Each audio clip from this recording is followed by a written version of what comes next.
So here I am with Kathleen Kelley, one of the great people who I've worked with in KOTESOL. Unfortunately, I think this is your last day, or one of your last days in Korea. Is that right? Yes, it's my last day in Daejeon, and then we're gonna spend a week with friends in Busan, and then we're out. And then you're out, as in out. You're gone forever from Korea. Correct. I mean, we might, maybe in 10 years when we start to miss it, we might come back for a little vacation, but out. How long were you in Korea? We've been in Korea for 8.5 years. Well, that's quite a long time. I think even, or maybe I'm slightly longer, I think. Oh. Maybe totally similar. And you started near Busan or in Busan? Yes. My husband and I came over in 2011, February 2011, with Busan Epic. And for the first 4 years, that's what I did. I had 3 years at a middle school. Wow. And then I did 1 year at an elementary school. And those were all 4 years were in Darepo in Busan. Oh, I don't know that. How was your experience overall, the 4 years working in these public schools? It was good. I mean, the middle school experience and elementary school experiences are very different. Just in terms of the students and also just the way the classes are structured. Because when I was at the elementary school, all the classes happened before lunch, and then after lunch, I had planning time. Oh, like you mean desk warming time? Yes. I see. And then you were working in these public schools, and that's when you heard about KOTESOL around that time? Yeah, I had heard about KOTESOL like a little bit through like some Facebook posts, and then I think it was my second year at the middle school. There were like a lot of rumors that they were getting rid of the middle school program, and I was like, oh, maybe I should start like, I'm not ready to leave yet. Maybe I should start networking, seeing like what else is out there. So that's when I joined KOTESOL. I think it was around 2014. And what was it like? What was your first impression when you first got involved?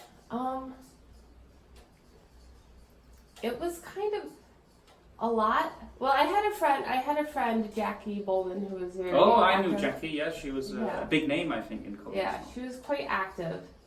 And so, like, my first time I went, there was, like, Busan had, like, their chapter, Busan chapter conference. And Jackie was doing a presentation on teaching public speaking, and there were Oh, that she did a lot of public speaking. Yeah. And I think later, how to get a university job in Korea, Yes. if I remember.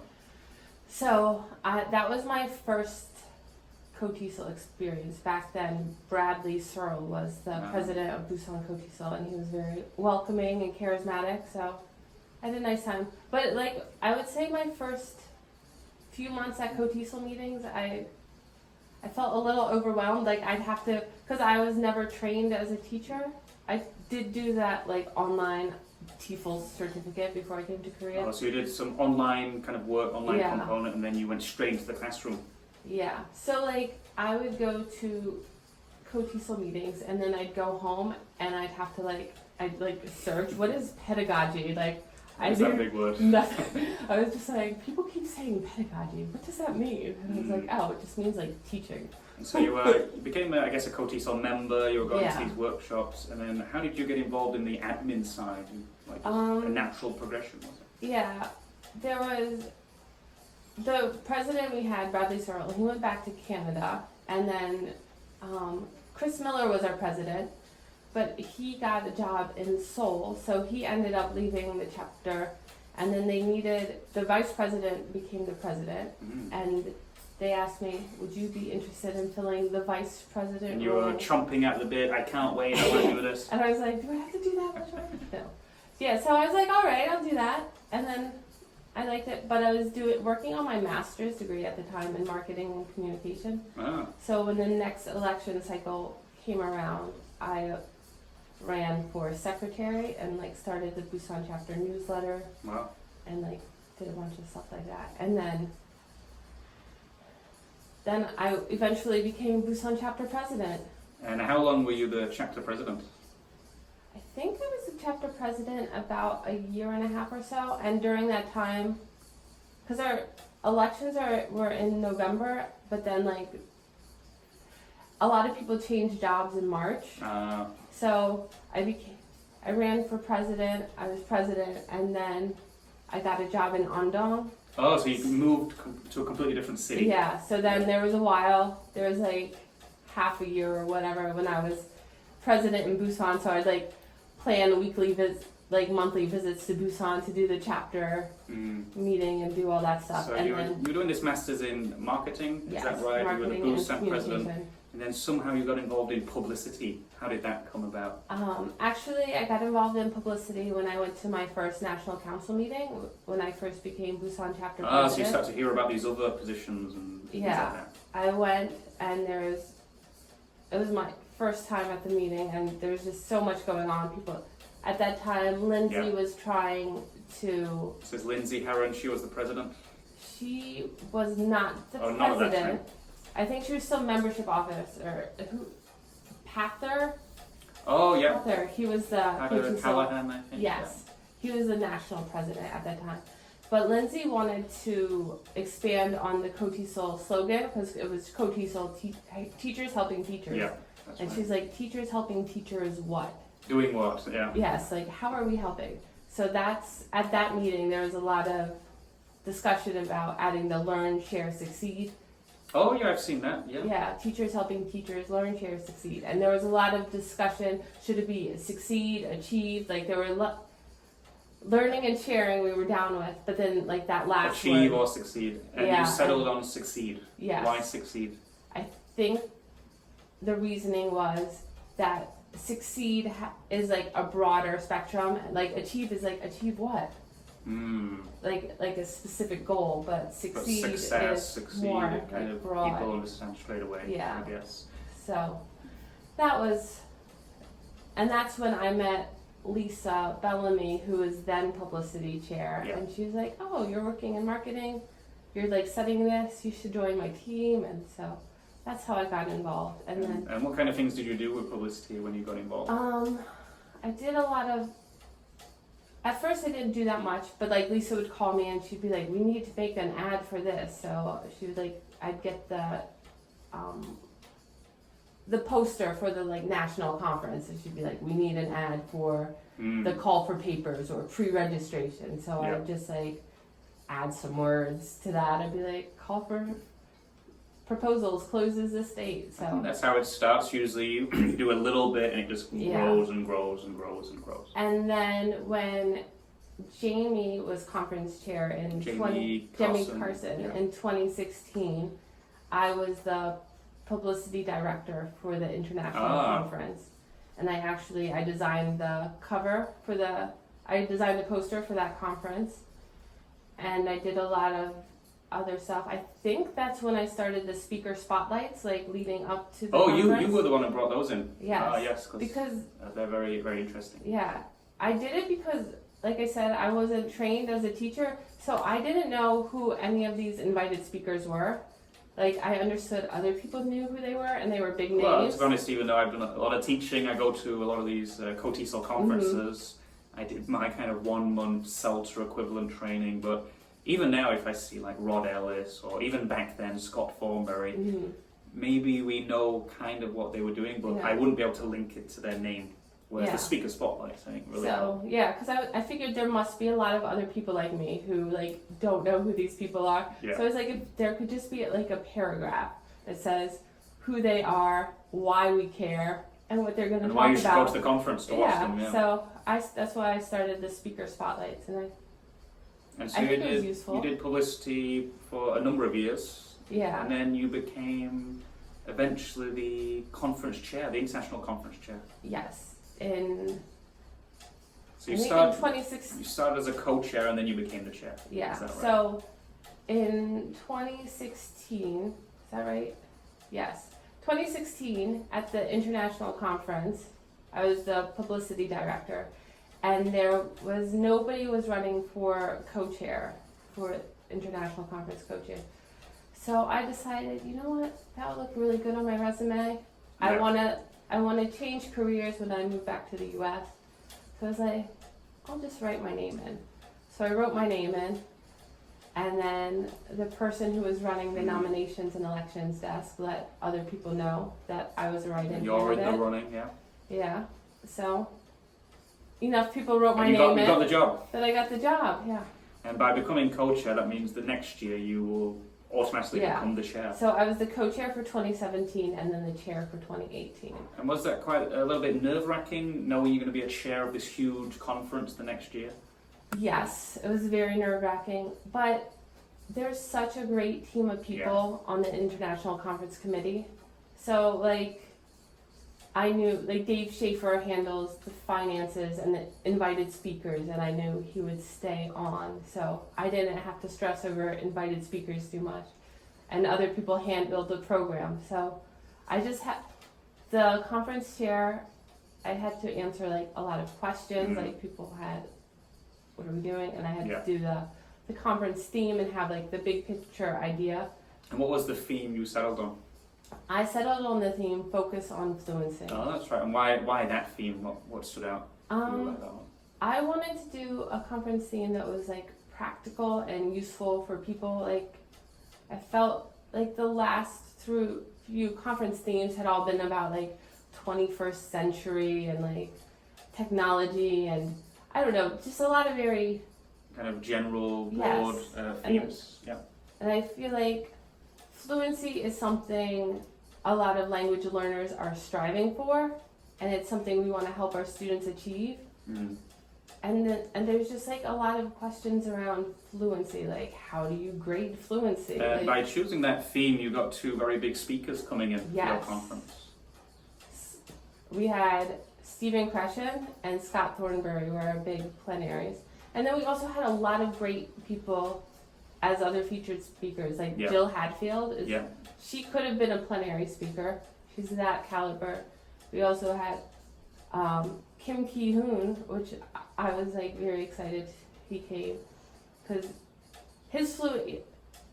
he focuses on reading fluencies to help students pass those, like, massive TOEIC exams and all that stuff. So like very practical, very hands-on. This is how you pass these exams. Plus, he's, like, a millionaire Hagwon instructor, like, very well known so he's got among this kind Koreans. of star factor, celebrity appeal. And then there were just so many other great. And so by the end of the conference, I guess maybe 2 weeks afterwards, what was your kind of feeling of how it went? Were you quite happy overall?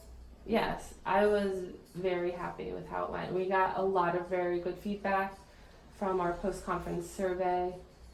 People really enjoyed the invited speakers. I feel like the conference was a success. I mean, I think I had something to do with it, but I also think just having, like, Stephen Crescent, like, everybody's like, ooh, Stephen Crescent. They were like lining up for autographs. Like, yeah, was, like, unfortunately I couldn't go to that superstar. That conference, but just seeing the photographs, it looked like everybody wanted the selfie, the photograph with Stephen Crescent. And he was lovely and charming, and that's what I seemed to get from him. So that helped a lot. But I was a little disappointed. I couldn't be as, like, active. I couldn't get around as well as I wanted to because I was slightly incapacitated. How come you were incapacitated?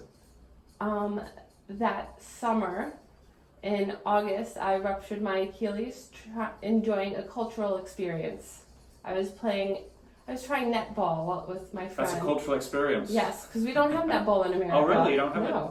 So I'd heard about it from, like, British friends and South Africans, and I was like, and my friend I was visiting was on a league, so I was like, oh, I'll try this out. It doesn't look that challenging. I guess it was. I mean, yeah. It didn't work out for me. So you jumped and kind of landed awkwardly or something like that? I didn't even jump. I must have, like, moved faster than I realized, but in my mind I was just taking one step backwards. Yeah. And it felt like somebody kicked me in the back of the, like, ankle, and I was like, why would they do that? And it's I a bit just, rough. That's rough. Fell down. Yeah. My friend said nobody was near me. I just, like, crumpled. Yes, I think I saw on YouTube the video, Stephen Crescent and Scott Thornberry's videos are on there. Yes. And I think you're kind of introducing Stephen Crescent and you're there. I felt a little bit sorry for you. You've got the crutches. I've got my crutch and I've got the big black boots on my leg, But they do say presenters are supposed to show vulnerability. I guess you did it there, so everybody really empathised. I got to make that joke. If somebody tells you break a leg, don't do it. You've lived from experience, yeah. So So that was last year, and I guess after that you kind of knew you were going to be leaving Korea yeah. afterwards. Yeah, we had planned on leaving Korea about a year earlier, but since I took on the role of co-chair and I had to chair the next conference, Yeah. we like added a year to our Oh, stay. the international conference held you back. Yes, I wouldn't say it held me back, but it added a little time. It delayed your leave, your Yes, departure. But that's fine. And so I guess now you're like a week away, just over a week away from leaving Yes. Korea completely. How will you remember KOTESOL? I mean, I will remember it fondly. Like, I think if I hadn't gotten involved in Korea TESOL, I would have left a lot sooner. Really? Yeah. It was that big of an influence? Yes, because like I said, I didn't know what I was doing when I came here. But I learned just so much from KOTESOL, like the chapter meetings and workshops and little conferences and national conference and international conference. Like my first international conference, I went, and because they have the different, like, what do they call it, streams, lines, whatever. Yeah. I went to like a lot of the early education, like. Oh, you ones. could tailor your own Yeah, professional development. because choose at that those time, streams, I was teaching at the elementary school, so I went to a lot of the young learners things and learned all these like cool games and like strategies for like classroom management, and I was like, oh, all right, I am ready. So I went back the next week and I was like, these kids, they're gonna learn stuff now. Yes, now you're taking it into the classroom from So the I conference. felt more confident in my ability to teach, like I had more knowledge, I think. I became a better teacher, so it was just a better experience for So me. teachers and my really do students. help teachers, I guess. Yes. Yeah. And how do you want people to remember you and your contribution to KOTESOL? I would just like people to remember, I don't know. When people, let's say a year from now, saying, do you remember Kathleen Kelley? What do you want people to say? Yes, she was the best. She was the best international conference chair we ever had. I mean, I don't want to take away from any other international Yeah, conference chairs. I know Grace is working very hard on this year's. Oh, and I'm sure international it'll be conference. good as well. And Michael Free, I think he's going to do an amazing job next year. Yeah, two good people there. So, and everybody in the past has done a good job too, but But I do think your conference did stand out though, especially Yeah. those two big speakers and the great featured speakers as well. yes, So, it was an amazing international conference. Yeah. So I hope people remember that fondly. And like just the little things I did, like introducing the speaker spotlights and getting us more, I don't know, I hope my contribution as publicity chair, like, brought more people into KOTESOL, or at least made them more aware of it. I think so, yes, because you got the speaker spotlight, social media I think has taken and off we a lot more added press releases. And Press release. it was We very added active. ads on waygook.org and Yeah. ESL Rock and all those places where people go. Yeah. I would like to say, if you haven't been to a KOTESOL event yet, you should definitely stop by a chapter meeting, chapter workshop, or the international conference and see what they have to offer. I think it has a lot to offer for like teachers of any level. It's not just for like university teachers. I think that's right. I was in Busan last weekend. I was speaking to a teacher who kind of had that kind of idea that it's only for university teachers, but I think there are a lot of workshops, presentations, stuff for public school teachers, Yes. Hog One teachers. Yes. Really, it's based on what the members contribute. So Yeah. if the public school teachers present, there's stuff for public school teachers. Yes. It's Yeah. not just for foreigners who teach at universities. It's for anyone. That's right. Yeah. And also, if you're already involved in KOTESOL, you're already a member, you're already going to the meetings, think about taking on a leadership role. Like, it really... KOTESOL has, like, a lot to offer. Yeah. Because of my leadership roles in KOTESOL as president and of Busan Chapter and National Publicity Chair and International Conference Committee Chair, like, I've been able to get a lot of experience and like try new things to see, do I want to do this? For example, I learned I do not want to be a social media manager. Oh, you don't like social media? I mean, I don't mind scrolling through it, but I but don't. not managing it, moderating it, and all this kind of stuff. So like now I know when I go back to the U.S., I'm not going to apply for those jobs. Oh, that's But good. I did really enjoy planning the conference, and like seeing the happy participants and like all that. So I would actually really like to go into event planning in some form. But when I not go back. social media events. I don't want to do social media management. I don't want to be in charge of like a company's Twitter feed or anything. Yeah, but I think that's right, KOTESOL, for most English teachers, English educators in Korea. It's the one place where you can get that different experience, admin experience. It's not necessarily just marketing, but it could be working in membership or registration or food and beverage. There are lots of options.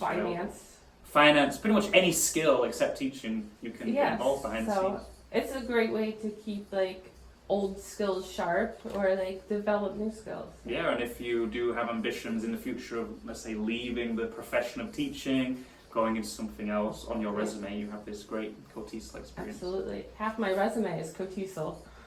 Just put the logo on top. It's officially endorsed by KOTESOL. Yeah. Yeah. Also, Kathleen, it was great talking to you, and I wish you the best of luck. And I had a great time working with you over the years in publicity as well. Yes. You were a very good team member. I think so, yeah. And I'm glad you're taking over. And I got very big shoes to fill now, because you did such a... Well, I know. If I was wearing shoes. You know what I'm excited about? Buying shoes that fit me in America. Oh, there's no problem in America. I won't have to go to the men's department. Oh, really? Well, I think I still will. Or order online from Big Girl Shoes. That sounds good. But yeah, anytime you want to come back, visit KOTESOL, I'm sure we'll be very happy to. Maybe I'll just visit the Facebook group every now and again.